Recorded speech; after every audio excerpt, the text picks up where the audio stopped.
The saint whose memory we recall today does not need a long introduction. He is one of the more famous modern-day saints. I'm sure many of our benefactors, our friends who are joining our live-streamed Mass today, I'm sure many of you have been to the place of Padre Pio at San Giovanni Rotondo in Italy. I was privileged to visit the place at least twice. It is an experience that I will never forget. The visit to San Giovanni Rotondo is an experience that I will treasure until I die. Padre Pio, some call him Papa P, Padre Pio of Pietrelcina. He is known as Francesco Forgione, born in 1887 at Pietrelcina in Benevento, Italy, to an Italian farming family. The father's name was Grazio, a shepherd. At the age of 15, Padre Pio entered the novitiate of the Capuchins and joined the congregation at the age of 19. But Padre Pio suffered several health problems, and at one point, his family wanted him to back out from the seminary, and the family thought that Padre Pio had tuberculosis. Anyway, to make the long story short, he was ordained at the young age of 22 on August 10, 1910. But the more interesting part of the story of the life of Padre Pio is that while he was at one time praying before the cross,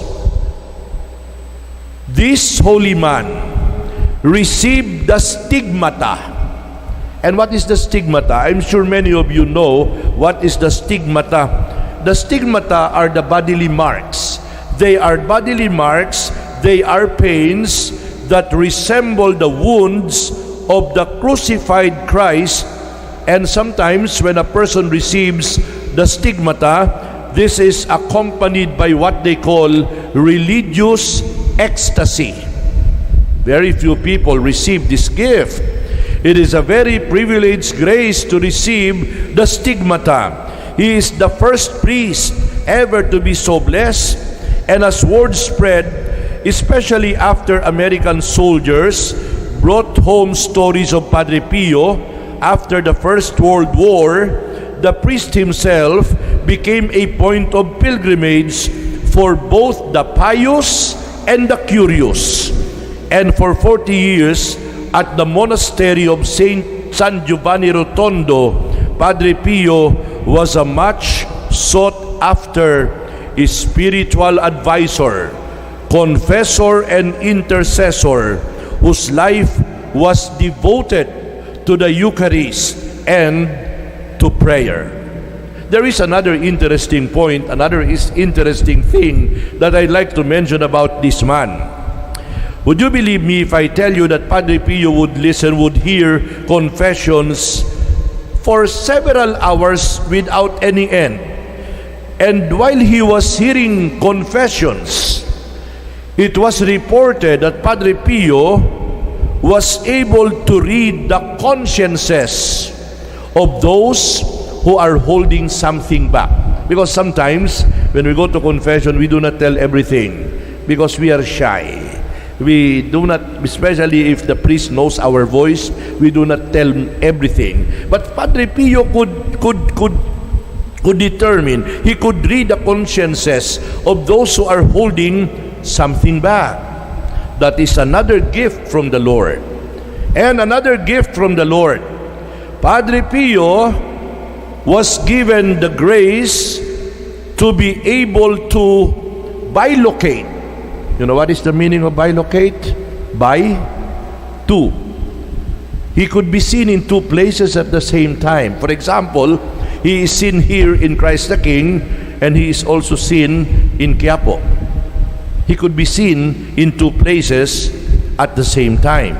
He could not only bilocate, He could also levitate. You know the meaning of levitate? What is the meaning of to levitate?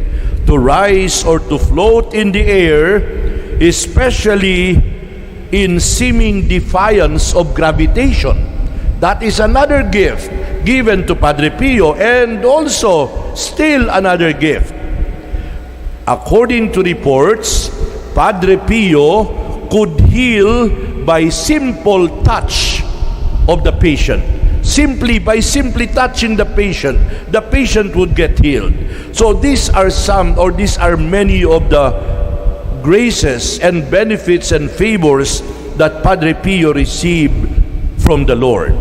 He died of natural causes on this day in 1968. He was declared venerable in 1997, beatified in 1999, canonized in 2002 by John Paul II in Rome, Italy.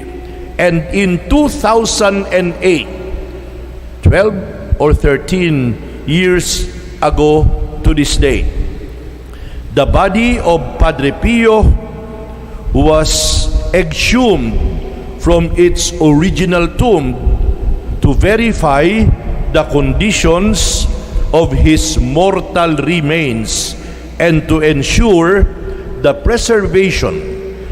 future preservation of the mortal remains of this holy man. Padre Pio, pray for us and heal the world with your love. Amen.